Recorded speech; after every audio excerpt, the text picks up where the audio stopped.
সম্মানীয় দর্শকবৃন্দ, তো আজকে আপনাদেরকে দেখাবো যে আপনারা কিভাবে যুবসাথী ফর্মটি ফিল আপ করবেন। তার সাথে দেখাবো যে কিভাবে আপনারা ফর্মটি কালেক্ট করবেন এবং ফর্মটি কোথায় পাবেন, এবং আপনাদেরকে দেখাবো যে আপনারা এই ফর্ম, আপনার নথিপত্র কোথায় জমা দেবেন, সেটা সমস্ত কিছু দেখাবো এই ভিডিওতে। তো প্রথমে আপনাকে বলি যে ফর্মটা কোথা থেকে কালেক্ট করবেন।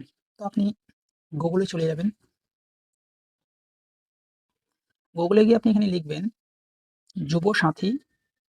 যুবসাথী লিখবেন। যুবসাথী লেখার পর দেখবেন এখানে আপনার এই যে দেখতে পাচ্ছেন,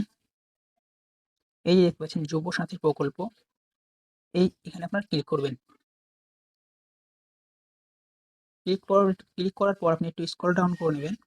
তারপরে এই যে দেখতে পাচ্ছেন যুবসাথী অ্যাপ্লিকেশন ফর্ম পিডিএফ, এখানে আমরা ক্লিক করলে আপনাদের এই ফর্মটি ডাউনলোড হয়ে যাবে। আচ্ছা, বেশ। এবার আপনাকে দেখাবো যে কিভাবে আপনি আপনার এই ফর্ম এবং নথিপত্র জমা কোথায় দেবেন। তো আমি এখানে ব্যাক হয়ে যাচ্ছি। এখানে আমি গুগলে আবার লিখবো এখানে যে স্বনির্ভর বাংলা।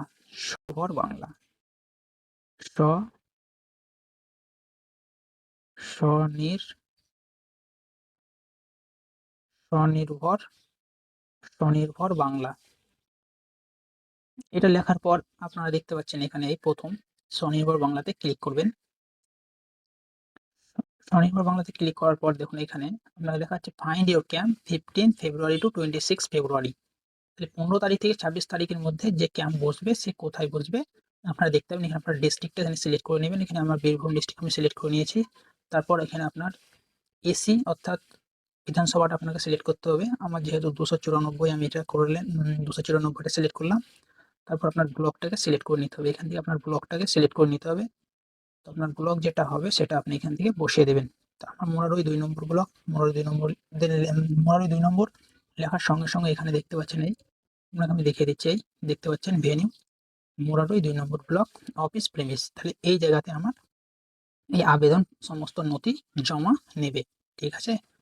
আচ্ছা, বেশ।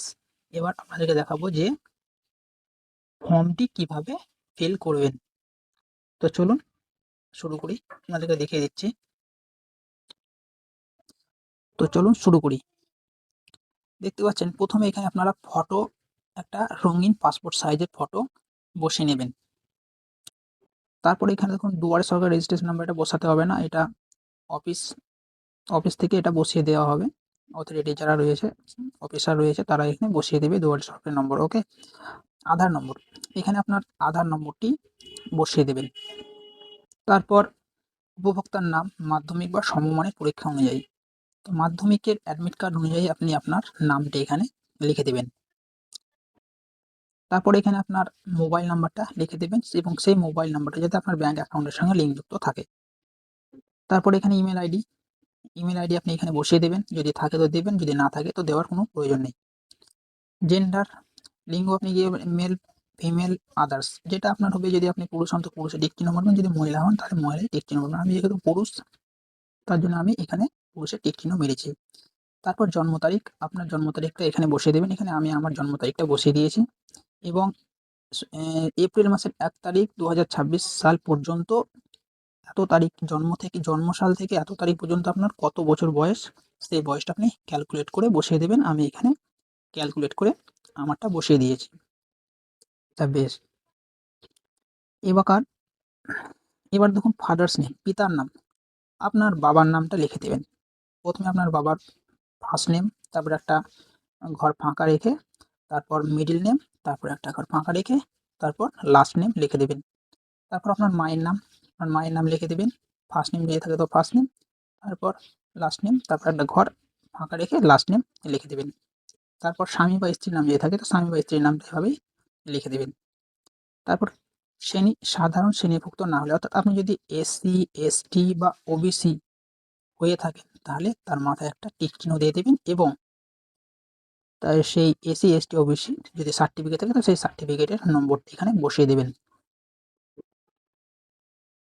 তারপর দেখুন এখানে ম্যারিটাল স্ট্যাটাস, আপনি যদি অবিবাহিত হন তাহলে অবিবাহিত টিক চিহ্ন মারবেন। আপনি যদি বিধবা বা বিপত্নিক হন তাহলে এখানে আপনার টিক চিহ্ন মারবেন। আপনারা যদি বিবাহিত হন তাহলে এই জায়গাতে টিক চিহ্ন মারবেন। আর যদি বিচ্ছিন্ন বা সেপারেটেড হয়ে থাকে তাহলে এখানে আপনারা টিক চিহ্ন মেরে দেবেন। আমি যেহেতু অবিবাহিত তাই এখানে আমি আনম্যারিডে টিক চিহ্ন মেরে দিয়েছি। ওকে, এবার আসি হাউস বা প্রেমিস নম্বর, বাড়ির নম্বর বা প্রাঙ্গণ নম্বর। তো বাড়ির নম্বর বা প্রাঙ্গণ নম্বর, তো বাড়ির নম্বর আপনারা কোথা থেকে পাবেন? আপনাদেরকে বলবো যে আপনাদের ভোটার লিস্ট যেটা রয়েছে সেই ভোটার লিস্টে আপনারা কিন্তু বাড়ির নম্বরটা পেয়ে যাবেন। আর যদি সেরকমভাবে যদি আপনারা দেখতে না পান তাহলে এই ঘরটা ফাঁকা রেখে দেবেন। ভিলেজ আপনার গ্রাম, আপনার গ্রামের নামটা এখানে লিখে দেবেন। তারপর আপনার পোস্ট অফিস যেটা হবে সেটা লিখে দেবেন। তারপর গ্রাম পঞ্চায়েত, তারপর যেটা আপনার গ্রাম পঞ্চায়েত সেটা আপনার গ্রাম পঞ্চায়েত এখানে লিখে দেবেন। তারপর আপনার ব্লক যেটা সেটা আপনারা লিখে দেবেন। আমি এখানে লিখে দিচ্ছি মোরাডই 2 নম্বর ব্লক। তারপর পুলিশ স্টেশন অর্থাৎ থানা, আপনার থানা যেটা হবে সেটা এখানে লিখে দেবেন। তারপর আপনার জেলা, আমার জেলা দেখুন বীরভূম, আমি বীরভূম লিখে দিয়েছি। আপনার যেটা হবে সেটা আপনারা এখান থেকে আপনার সেটা আপনারা এখানে লিখে দেবেন। তারপর পিনকোড আপনারা লিখে দেবেন। আমার এখানে পিনকোড আমি লিখে বসিয়ে দিয়েছি। আপনার যেটা হবে সেটা আপনি এখানে বসিয়ে দেবেন। তারপর স্টেট, রাজ্য তো সিলেক্ট করাই রয়েছে, সমস্যা নেই। তারপর পরের পেজে কি রয়েছে দেখি। এই দেখুন মাধ্যমিক বা সমতুল্য পরীক্ষার বিবরণ। তো মাধ্যমিকের আপনার যে অ্যাডমিট রয়েছে সেই অ্যাডমিটে দেখবেন যে রোল এবং নম্বর দুটো আলাদা আলাদা জিনিস রয়েছে। তো রোল যেটা আপনার সেটা এখানে বসিয়ে দেবেন, আর নম্বর যেটা সেটা আপনারা এখানে বসিয়ে দেবেন এবং কত সালে মাধ্যমিকটা পাস করেছেন সেই মাধ্যমিকের বছরটা বা ইয়ারটা এখানে বসিয়ে দেবেন। তারপর আপনাকে বোর্ড সিলেক্ট করতে হবে। West Bengal board of secondary education, নাকি সিবিএসই, আইসিএসই, ডব্লিউবিবিএমই, অর্থাৎ ডব্লিউবিবিএমই মানে হচ্ছে যারা মাধ্যমিক বোর্ড, মানে মাদ্রাসা বোর্ড।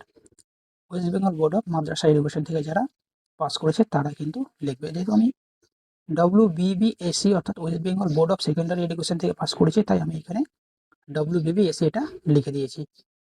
ঠিক আছে। তারপর শিক্ষাগত যোগ্যতা সর্বোচ্চ। আপনি সর্বোচ্চ শিক্ষাগত কত পর্যন্ত পড়াশোনা করেছেন? তো আমি যেহেতু গ্র্যাজুয়েট পর্যন্ত করেছি তো আমি গ্র্যাজুয়েট লিখে দিয়েছি।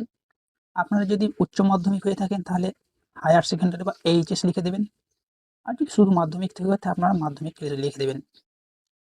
তো তারপর বলছে প্রেজেন্ট অকুপেশন, আপনার বর্তমান পেশা আপনি এখানে কিন্তু আনএমপ্লয়েড লিখে দেবেন, আনএমপ্লয়েড করে দেবেন এখানে। ঠিক আছে। তারপর কি বলছি এখানে দেখুন একটু ব্যাংক অ্যাকাউন্ট আধার কার্ডের সঙ্গে সংযুক্ত। ব্যাংক অ্যাকাউন্টে আপনার যাতে আধারের সঙ্গে যাতে লিঙ্ক থাকে। ব্যাংক অ্যাকাউন্টে যাতে আপনার আধারের সঙ্গে সংযুক্ত থাকে। তারপর এখানে আপনার ব্যাংকের নাম, ব্যাংকের শাখা, bank account number, IFSC code এখানে বসিয়ে দেবেন। তারপর কি বলছে দেখুন, অন্য কোনো সরকারি সাহায্য পান কিনা রাজ্য সরকারের প্রদত্ত শিক্ষাগত সুবিধা বা বৃত্তি ছাড়া। যদি পান তো হ্যাঁ লিখবেন, আর যদি না পান তো আপনারা এখানে নাতে টিক চিহ্ন দেবেন। আর যদি পান বিস্তারিত বিবরণ দিন, আপনি কি সুবিধা পান সেটা কিন্তু এখানে লিখতে বলছে। তো এটা আপনারা হ্যাঁ করবেন কি না করবেন সেটা আপনারা চিন্তা ভাবনা করেই করবেন। আমি যেহেতু পাই না তাই আমি এখানে না করেছি। আচ্ছা বেশ, তারপরে কি রয়েছে দেখি। তারপর দেখুন সংযুক্ত নথিপত্রের তালিকা সহ প্রত্যয়িত প্রতিলিপি। প্লিজ টিক অ্যাপ্রোপ্রিয়েট বক্সেস, অনুগ্রহ করে উপযুক্ত বাক্সে টিক দিন। আচ্ছা আপনার মাধ্যমিকে যদি অ্যাডমিট কার্ড দেন তাহলে মাধ্যমিকের অ্যাডমিট কার্ড এখানে টিক চিহ্ন দিয়ে দেবেন। তারপর মাধ্যমিক মার্কশিট যদি দেন তাহলে আপনি মাধ্যমিকের মার্কশিট এখানে টিক চিহ্ন দিয়ে দেবেন। তারপর কপি অফ আধার কার্ড, আপনি আধার কার্ডের কপি দিবেন, এখানে একটা টিক চিহ্ন দিয়ে দেবেন। আর কপি অফ ভোটার কার্ডের জেরক্স যদি দেন তাহলে এখানে আপনারা টিক চিহ্ন দিয়ে দেবেন। আর first page of bank passbook, bank account পাসবইয়ের প্রথম পাতা বা ক্যান্সেল চেক দিয়ে দিলেও হবে। তো আমি ফার্স্ট পেজ অফ ব্যাংক পাসবুকের পাতাটা দিতে চাই, আমি এখানে টিক চিহ্ন দিয়ে দিলাম। আর আমার কাছে SC/ST ওবিসি সার্টিফিকেট যেহেতু নেই তাই আমি এটা রেখে দিলাম। এবার এই যে ডকুমেন্টসগুলো যেগুলো বললাম এই ডকুমেন্টসগুলো আপনারা কিন্তু জেরক্স করে প্রতিটি জেরক্সে আপনাদের কিন্তু নিচে সই করে নেবেন, কারণ এটাই বলা হয়েছে এই ডকুমেন্টস কটাতে আপনি কিন্তু সই করে নেবেন জেরক্সে। তারপর দেখুন সেলফ ডিক্লারেশন স্বঘোষণা, এটা আপনি পড়ে নেবেন। পড়ে দেখুন আমার জ্ঞান ও বিশ্বাস অনুযায়ী সত্য, যদি কোনো তথ্য বা নথি মিথ্যা প্রমাণিত হয় তবে আমার বিরুদ্ধে আইনানুগ ব্যবস্থা নেওয়া হবে এবং সুবিধাটি প্রত্যাহার করা হবে। তো আপনি যদি কোনো ভুল ইনফরমেশন দেন তাহলে কিন্তু আপনার বিরুদ্ধে আইনানুগ ব্যবস্থা নেওয়া হতে পারে। তারপরে এই যে সিগনেচার অফ অ্যাপ্লিকেন্ট, আবেদনকারীর স্বাক্ষর, এখানে আপনারা স্বাক্ষর অর্থাৎ সই করে নেবেন। তারপর যে তারিখে জমা দেবেন সেই তারিখটি এখানে কিন্তু লিখে দেবেন। এরপর হচ্ছে অ্যাকনোলেজমেন্ট স্লিপ, এখানে আপনার দুয়ারে সরকার রেজিস্ট্রেশন নাম্বারটা দিয়ে দেবে এবং এই চিট কোডটা আপনাকে কেটে আপনাকে দিয়ে দেওয়া হবে। এটা হচ্ছে আপনার রিসিপ্ট। ঠিক আছে, তো বেশ ভালো থাকবেন। আজকে ছিল এই পর্যন্ত। তো ভিডিও যদি ভালো লেগে থাকে একটা লাইক করবেন, কমেন্ট করবেন এবং আপনাদের বন্ধুদের মধ্যে শেয়ার করে দেবেন। আর এই চ্যানেলটিকে আপনারা সাবস্ক্রাইব করে পাশের বেল আইকনটিকে অন করে রাখবেন এরকম ভিডিও পাওয়ার জন্য। তো ভালো থাকবেন, সুস্থ থাকবেন। ধন্যবাদ।